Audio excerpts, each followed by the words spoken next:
Many asked, some also demanded. We are going to be updating the routes that we made about right at the beginning of the season. At the time, I thought, these are good routes. These are routes that I could recommend to people who are either new to the season, new to pugging, something like that. But as time went on, they just got increasingly not advisable, not things I would consider doing anymore. And a lot of people have been asking, what my updated routes are. I'm doing routes that are very specific for how I'm playing as Blood DK, sometimes, some affixed specific stuff. So I figured we'd do a full, new video with all the stuff here. So bigplay.1/routes has it, be in the description.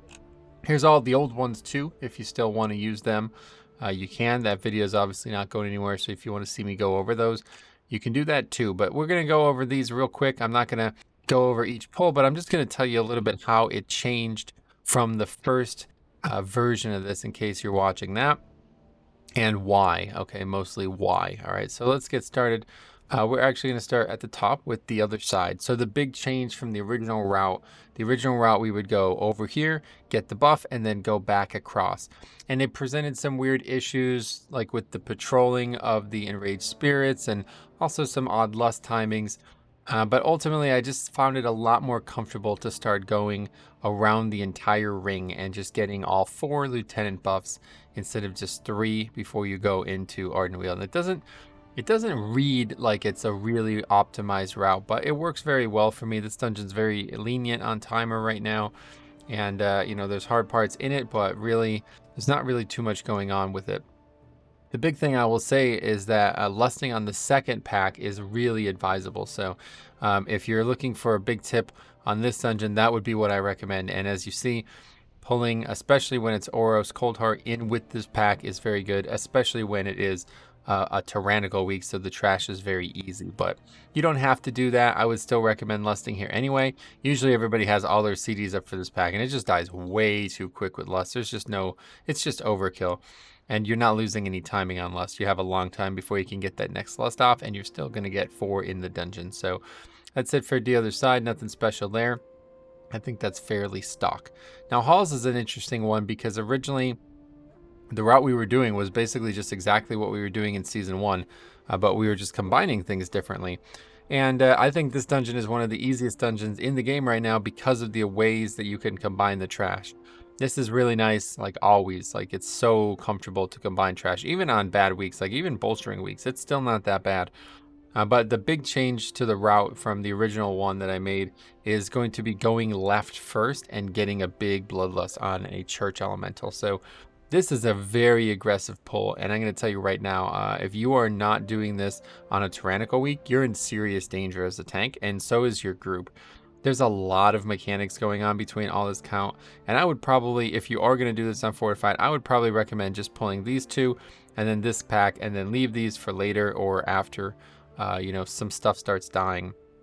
But this pack here, you really want to make sure you CC. I'll give you another big tip. If you're doing this and you don't CC it, you can get it. It will aggro. It'll pat probably from over here all the way over to here. By that point, you should have a lot of the trash dead, which is great. But it will almost always aggro your healer, who's probably not standing right next to the mobs that you're fighting. So as a tank, you need to be very aware of that, because a ranged target and 2 massive bleeds are about to go on the healer, and it's very common that he dies. I actually just watched somebody disband their key within 2 minutes of the dungeon because of that, and that's basically because the mobs didn't get CC'd and then they didn't get picked up properly afterwards. So but otherwise it's the exact same route. The big thing is just getting a good Bloodlust. Like, I don't know why people weren't doing this in Season 1, to be honest. I guess just because of how Prides worked, but yeah, this whole like pull all this stuff and Bloodlust is just not really efficient. You don't really get anything out of it. And it always kind of struck me as like, oh, we're just using Bloodlust because we can. And that's fine, but you can get a lot more value out of it. One other tip I will give, this is a very nice time save if you can pull both of these packs together, and you should be able to do that on any week, including on Fortified weeks, when you have Arcalath in this pack. If it is on Varuth, you are in trouble. You don't want to do this. I don't think even on Tyrannical weeks, even on easy trash weeks, I just don't think it's worth it. It's very risky. And then the other thing I would recommend, if it is an easy trash week, you can combine the trash into the boss. You would think it would be the other way around. If it's a hard trash week, you'd combine it. But I feel like a lot of people die on the way up. It's a little hectic. So Yeah, that's a good idea. You can also do that with the first boss too. I've never actually done it because I don't normally pull in this order. But I've been pulling stuff onto Sogadon always. I always feel like getting Sogadon here is very valuable because I've had it where if we try to skip them, people accidentally run into them while we're doing the boss. But it also just feels like very easy to combine trash with it. Just be aware that Sogadon plus these dogs is very dangerous. And because of the way we're now pulling this, so I used to combine this pack and these packs, and then I would grab these mobs on top of Sogadon. But now if we're doing all this, it's just, there's nothing else really to combine other than either this pack with the dogs or these two. And then that means we can't combine these two with these two, so I don't know. You're going to make one small problem out of it no matter what. But anyway, that's Halls. I think that's honestly the easiest dungeon for me to tank right now. Now, Mist has been dramatically changed, but only one real change needs to be aware of. And that's where just skipping the beginning, okay? And it's dramatic. It's actually really a big deal because what it does is it opens up a lot of free time to have these lust timeout. If you've watched me talk about Mist in the past, you will know that the lust timing is absolutely paramount because if you lust late on this first boss, which is what everybody's going to do, you're never going to convince someone to do, like it's very difficult to convince them to lust right if you get here late. Then you're not going to have lust for either the second or third boss. And there's just no other place to use lust well. Like, I legitimately don't know what else you would even do with bloodlust. And that's a really big loss of damage. So you don't want that. You certainly want to maximize it. It allows you to do a really big pull, like a very aggressive pull. It's not that big, but it's a very aggressive pull. And I would recommend maybe not doing this on some weeks. Especially a week that you can't interrupt the mobs very easily, or with a group that doesn't have very good AoE damage. Basically, you got to kill these mobs as fast as humanly possible because Varutha is really going to tick on you guys over time. But if it's Arcalath, then it's a lot easier, so it depends on the week. But yeah, you can do it or you could not. It doesn't matter. That doesn't change anything. And then I will also say if you were going to pull Arcalath through, which everybody's doing that, just try to be not slow because it really sucks. Arcalath takes a long time to get through. You're sitting here for like a minute and a half waiting for him. It's just not worth it. But yeah, on Tyrannical Week, I think it is worth it even with that because it's going to make this boss a lot easier. And then the rest is just too random to properly route, but I just did it anyway. And just the main thing here is once you finally get to the end of count, just make sure you don't go over count. And what I mean by that is you have the potential to pull it after the boss as well. So you can get up to like 98% and then just say like these mobs all gave 1%. You need only 2 of the 3 to get where you're going. But so you're killing 3 before the boss because there's no way to not do that. But after the boss, the dungeon will end as soon as you get count. So you'd only end up killing 2 and that would save a few seconds. That could potentially be the key because this is a very tight dungeon. So yeah, I would just recommend the skip. It's actually, I don't understand how it's even possible because this villager has true sight, but it doesn't seem to see you when you run around the side here. It's very easy with a rogue. With a rogue, you could mount up and ride. If you have a warlock and no other good skip for this pack, which is hopefully everybody's aware of how to do that by now, you can just invis-pot this way and then use the warlock gate there. So you still need to skip this pack. I don't think you'll make it with just the invis-pot unless you're very fast class and you can use that beforehand. Then we have Plaguefall, and that has actually not really changed much at all. The only thing that's changed is my interest in using this red slime. So yeah, it's actually the exact same route I was doing before. It's just now we're getting the red slime for the boss. And the big thing here is just making sure that we have the slime dragged all the way back to the boss. And I think a lot of people somehow still don't know this, but the red slime's puddle that gets dropped on the ground is a buff for you as well. And it stacks on top of the Necrolord version. So whenever you kill these slimes, Necrolords immediately take their energy and give you a buff. The fire, or the red one is like a big haste buff. The green one is like some kind of damage proc. And the purple one is like a damage reduction. So you can actually get all 3 of those for the first boss if you really wanted to. I would say you don't want to do that, but you know, you could if you really want to. And maybe on a really, really tough Tyrannical Week or something like that, it's a good idea. But yeah, in general, just make sure you get this mob all the way back. And this is harder than it sounds, okay? And the same thing's going to happen here. I actually forgot to place him as red. But anyway, the same thing is going to happen here with the second boss as well. You're going to fight these bosses with the buff. That's the wrong one. Anyway, don't worry about that. You're going to fight these with the buff, and they're going to make you substantially stronger. Just make sure you stand in the puddle. It's actually shocking how little people stand in the puddle. I guess they think, even Jambo just said this the other day, I guess they think that it doesn't stack, but it does. You can look at your character sheet and you will see, yes, it does stack. So, and that's it. Otherwise, the same ending to the route. I like to control and did one of these mobs. So if you do that, I put a note here. If you do control and did, there's a lot of times people are going to be like, we don't have count, because they don't realize what you did. Just ignore that. They don't know what you did, I guess, or tell them, I guess, also. But okay, so that's Plaguefall. Very, very straightforward route. Not much change. Now, Sanguine isn't really changed either, but I did try to change the focus of what we're doing at some parts of the dungeon. So the big thing I want to warn you guys about that I've learned over time is if you can make a really big pull out of the start here, you should consider it. That would be any tyrannical week would be really good, outside of like, bolstering or maybe necrotic as well. But the problem is these mobs are all very far away from each other. Like, this is insanely far, these two packs from each other. So in order to get them all, you have to really, the DPS have to let you do this, because if they go ham when you get to this pack, which happens all the time, they will die and they'll just get threat. There's no way I can get all of those mobs. Like, the problem is I have to get them both into the same death and decay, right? So like the timing that it takes for that, it's like 20 seconds. But it's very worth it, because you can get a nice big 10 stacks of this buff, kill these, and then use the 10 stacks still for Varuth or for Arkalath. And that's really valuable. Another thing I've learned over time is that combining the Chamber Sentinel on top of Sogadon is actually not advisable. There's just too much RNG there. If Sogadon pulls you in and does his chains thing on top of the Chamber Sentinel doing his mechanic you're supposed to walk out of, you will die. I mean, I don't know if there's any key level that isn't true on, but the ones I've been doing, it's very, very likely that you will die. But you can still do that pull with the Frost Lieutenant, because then there's nothing really to worry about.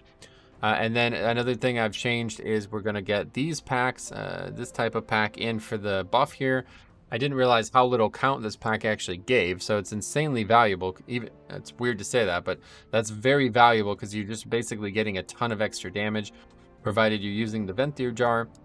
And that will actually allow you to pull both of these packs together very comfortably on any week that wouldn't be complicated. So consider that. And then we're also going to go left here. And I put a little note here because it's very common that you're going to get one or maybe even both of these packs into this. Now, if you're sure you're going to get one or two of them, you could not pull this pack and still end up with the same count. Because the gargoyle could either be there, or here. If he's over here, you're never going to see him, obviously.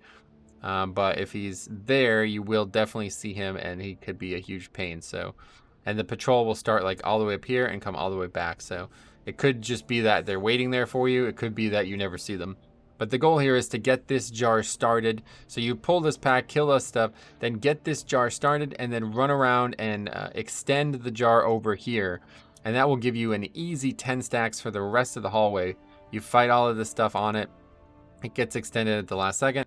And then you go and fight the rest of the stuff. And you should have time left with the jar on Tarvold. Whether it's not more than a few seconds, I don't know. But it's always going to be up. And your goal here is 74.7. Unlikely you'll see that, because like I said, one of these will probably be in your way. But it doesn't matter. Even if you're 78, it doesn't really matter, because being overcount is not a problem as long as it means you maximize these jars. Now, if you pull all this stuff and you don't even use the jar, then don't do that. But anyway, then you just go downstairs and do the same route we've been doing. Another tip I will give is pulling all of this together is very advisable. Even on harder weeks, I think it's worth it, because what you can do is you can clear all this trash and just be like a step ahead of the boss the whole way. Whereas in the past, you used to kind of slow down and wait for the boss to push. It's just not even needed anymore. You can kill all this trash so fast, and then when you get the jar, even more so.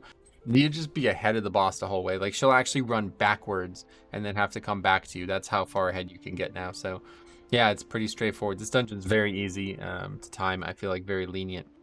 Now, Spires, I haven't really done much changing, but I do want to talk about this part. Well, obviously coming up to here, we're also skipping Sogadon. So it's the exact same route I was doing before, I'm pretty sure.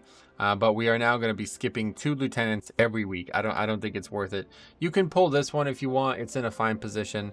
I mean, you could pull either of them if you really want, but I think it's worth skipping 2.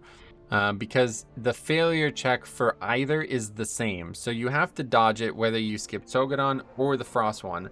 So why not just have both? Like if you get hit by her charging, you will die whether you have Sogadon or the Frost one. So you might as well just skip both, right? But anyway, up here the change has come. We're no longer like ever going to pull this pack under any circumstances. Just too confusing for people. I don't know. This is not a hard pack to kill. I think this is a very good pack, but it's just too confusing. Nobody does it, so no problem. And then the other change here is that we're going to try to pull both of these together and use a spear. This is a pretty aggressive play, and I would not recommend this on Fortified because simply not because this is be hard, but because the third angel will wipe you if you don't use the spear there often. And then we're going to skip and do the rest. Now, if it's Varuth as well, you might want to be very cautious of that. But I think if you use the spear and burn down the Hellion, one way or the other, you're all set. So Spires, not much has changed. Let's go ahead and, yeah, that's fine. Necrotic Wake's next. So this one I don't actually have a change for. I'm still doing the exact same route I did in the beginning, and there's no change to it. This is the same route I did on Fortified weeks. I try to separate these two packs. On Tyrannical weeks, I'll try to pull all 5. So that's an easy trash week. The other change is that I no longer have an easy way to pull the Lieutenant across. So you can actually come over here and aggro it with any 40-yard range. I don't know how many people know that, but yeah, that's perfectly possible. The middle part here I don't feel like is an issue. People like try to say you should skip Nazruda or whatever, but I think it's that gives 9% count, that pack. So I think that's a very good place to use the orb. And the rest of the trash dies so fast anyway. But if you do want to skip Nazruda, you can do a very interesting pack and pull up here, okay? So you skip this, you pick up the orb. Just make sure you get the extra count in the first part because you won't have it. You pick up the orb here. You don't use it anywhere here. You come over here, get the Kyrian buff, and then you come across and get all of this. And this looks like ridiculous, but it's actually a joke. The orb plus the Kyrian buff will legitimately just solo it for you. You'll do... If you use both, you'll have like 50% of your damage will be those two items. Probably more like 70%. And then that's it. That's literally the same. There's nothing else different. I've kind of grown accustomed to pulling all 3 of these with the orb, even on Fortified weeks. Just doesn't really seem that dangerous. Like, you're killing most of the dangerous stuff anyway. And the nice part is it's killing these spare parts quickly, which do attack your damage dealers. But that's actually it. I would also say maybe consider using 2 spears on this on Tyrannical week. Not really needed, but I do feel like a lot of groups wipe to this boss on Tyrannical because they don't fully understand that, like, you know, they have to actually do mechanics when it's Tyrannical. So, and then Theater is the final one. Now, this one, unfortunately, like, I could make like 4 different routes for. And I'm going to tell you what the variables are. But the main change that we're doing here is we're now skipping this 100% of the time. And I think even on... I just don't... I don't really know how I would approach it, because if it's bolstering, you definitely can't pull this with the boss. But I still want to skip it, because if you pull all 4, it's still bad with bolstering. And then Sanguine's the same thing. If you pull this on top of these bosses, they're all going to heal up. So there's like a couple times when it's like, man, I don't think I want to do that. But you kind of have to. So the big change, though, is now we are focused on getting all the lieutenants first, okay? Or getting the best ones first. And the reason with making a route, like the problem with making a route here is that that's going to change based on which lieutenant set we get. Okay, so if Sogadon's out here, then that means Varut's in here. Okay, but one way or the other, we're going to get these 2. I was skipping Sogadon when it was here. I don't think it's worth it. I would never recommend skipping it here because people get sent down by the boss, and it's extremely likely that they will aggro Sogadon when that occurs. So you're gonna just probably get that guy anyway. You can skip him here, and then potentially the problem is you really can't skip the Frost one in this order. So here's the issue. So if Arcalath is here, that's the fire guy, it's an easy, you know, these 2 mobs die, whatever, no problem, you get Arcalath. But if it's Frost guy here, it's like to skip him, it's like you're standing right next to him. It's kind of just dumb, right? So you probably pull these together. I don't know. It doesn't really change anything. Like, you don't get a lot of value from it, but I think it's just fine. Like, it doesn't really matter. The problem is then you have Arcalath over in this wing, and this is a very easy one to skip. So it's ideal when it's not him, because you almost kind of get baited into not skipping him, right? Like, you want to kill him, and he's very empowering. So what I would recommend on those weeks for Theater is actually do this wing first. Leave the Barrow of or do the Barrow of Carnage first, So you come down, so maybe it's not obvious here, okay? So you come down, you get Sogadon, then you come here and get Varuth, and then leave this wing. You don't do the rest of this wing until later. This is our last wing now, okay? Then we go and either go to the Barrow of Carnage to get Arkalath, or the Altars of Agony to get Arkalath, depending on where Arkalath is, okay?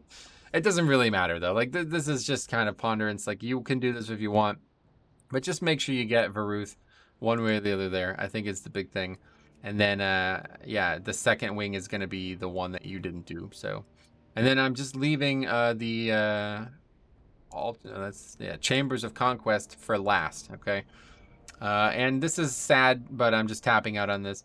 I was mind controlling this Ancient Captain, and honestly, it's like, you know, a very, very prominent DPS increase, like a 2% damage increase for the whole rest of the dungeon. That sounds amazing, doesn't it? But there's two big issues with this. One, whenever you jump off this ledge, it really messes things up. And I think I figured it out.